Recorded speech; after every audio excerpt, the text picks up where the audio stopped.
Governor Tony Evers quickly urging lawmakers to stay in Madison throughout the year. Folks, I know many of you are up for the election, but here's the deal. As the assembly is set to adjourn by the end of the week. Wisconsinites have high expectations for the work we can do together over the next 10 months, and they should.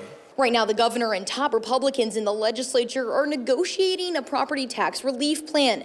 The Assembly Speaker and Majority Leader sending a letter to the governor Monday with their terms, but leaving out the $450 million for general school aid Governor Evers asked for. I'm hoping we can continue building on those efforts this session, including reaching bipartisan agreement on a plan to get meaningful resources to our K-12 schools and provide property tax relief at the same time.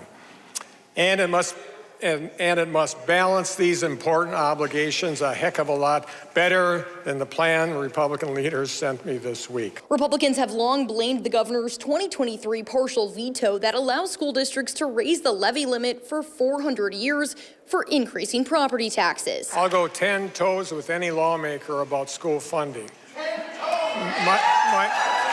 My 400-year veto isn't an automatic property tax increase, folks. But Governor Evers also using the address to tout the work of his 2 terms in office, from housing to tourism and education funding to the Republican-introduced tax credits that he signed into law. The governor ending his speech with the message of the year. We're all in this together, and we're going to get through this together.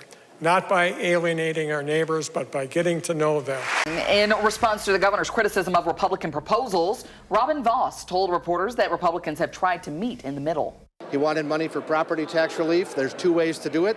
The school levy credit, which we proposed, is actually bigger than his proposal.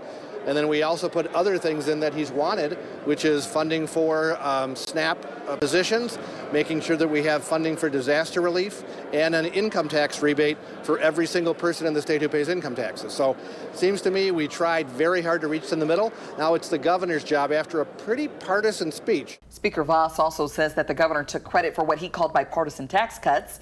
The assembly is set to adjourn by the end of the week. However, Evers announced he will call a special session of the legislature this spring.